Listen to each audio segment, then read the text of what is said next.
भारत पाकिस्तान के बीच चल रहे तनाव को मद्देनजर रखते हुए हिमाचल प्रदेश मुख्यमंत्री सुखविंदर सिंह सुक्खू ने सचिवालय में उच्च स्तरीय बैठक कर सुरक्षा व्यवस्था की समीक्षा की। बैठक में मुख्य सचिव, अतिरिक्त मुख्य सचिव, गृह, पुलिस महानिदेशक के साथ सुरक्षा को लेकर उठाए जाने वाले उपायों को लेकर मंथन किया गया। मुख्यमंत्री भगवंत मान ने कहा कि भारत पाकिस्तान तनाव के बीच पंजाब में किसी भी तरह की कमी नहीं है, इसलिए अफवाहों पर ध्यान न दें। ब्लैक मार्केटिंग रोकने के लिए सीमावर्ती जिलों में मंत्री तैनात रहेंगे। कैबिनेट बैठक में फरिश्ते योजना में युद्ध और आतंकवादी घटनाओं के घायलों को भी शामिल करने का निर्णय लिया गया है, जिसके तहत सरकार मुफ्त इलाज करवाएगी।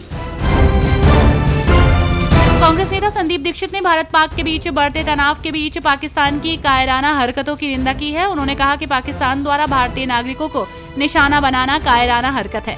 उन्होंने एक बयान में आगे कहा, एक तरफ उसका विनाश है तो दूसरी तरफ उसके नकली स्वाभिमान की लड़ाई है। हमने उनके आतंकी ठिकानों पर हमला किया और उन्होंने हमारे नागरिकों पर हमला किया।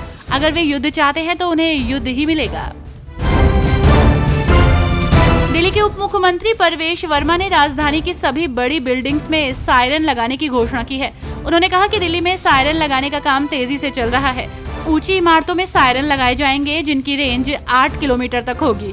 पूरी दिल्ली में 40 से 50 सायरन लगाने का काम आज से शुरू हो गया है। भारत ने पाकिस्तान में मौजूद कई आतंकी ठिकानों को तबाह कर दिया, जिसके बाद पाकिस्तान पूरी तरह से बौखलाया हुआ है। ऐसे में गुजरात के सीएम भूपेंद्र पटेल ने गांधीनगर में राज्य के मौजूदा हालात पर गांधीनगर में आपात बैठक की। इस दौरान कई अहम मुद्दों पर चर्चा की गई। इस दौरान मुख्यमंत्री भूपेंद्र पटेल ने अधिकारियों को जरूरी दिशा निर्देश दिए।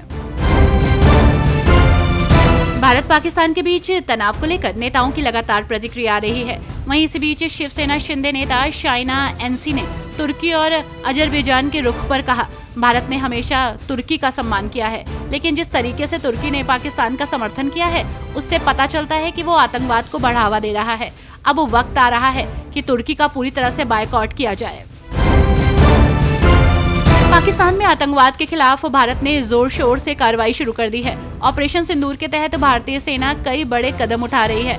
हालांकि रक्षा मंत्रालय ने इसे लेकर सभी मीडिया चैनल्स और डिजिटल प्लेटफॉर्म के लिए एडवाइजरी जारी कर दी है। एक्स पर पोस्ट शेयर करते हुए रक्षा मंत्रालय ने लाइव कवरेज और रियल टाइम रिपोर्टिंग के दौरान संवेदनशील जानकारी साझा न करने की सलाह दी है। पूर्णिया में बीते दिनों नाबालिग लड़की की रेप के बाद हत्या कर दी गई थी। नेता प्रतिपक्ष तेजस्वी यादव ने पीड़ित परिवार से मुलाकात की। इस दौरान उन्होंने कार्रवाई का भरोसा दिया। पीड़ित परिवार ने बिहार सरकार में मंत्री लेसी सिंह और रुपौली से निर्दलीय विधायक शंकर सिंह पर गंभीर आरोप लगाए। उन्होंने कहा कि मुकदमा वापस लेने का दबाव बनाया जा रहा है। भारत पाकिस्तान के बढ़ते तनाव को लेकर कांग्रेस के नेता उदित राज ने कहा कि इस समय पार्टी पूरी तरह से मोदी सरकार के साथ खड़ी है। सरकार को उचित कार्रवाई करनी चाहिए।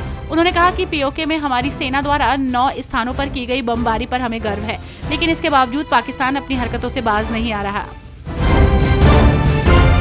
छत्तीसगढ़ के उप मुख्यमंत्री विजय शर्मा ने भारत पाकिस्तान तनाव पर प्रतिक्रिया दी। उन्होंने कहा कि भारत ने उनके आतंक के ठिकानों पर ही हमला किया था। अगर उसको पाकिस्तान गलत तरीके से लेकर भारत के सीमाओं पर ड्रोन और मिसाइल से हमला करता है तो भारत जवाब देगा। मैं सोचता हूं कि इस बार पाकिस्तान का अंतिम फैसला कर देना चाहिए।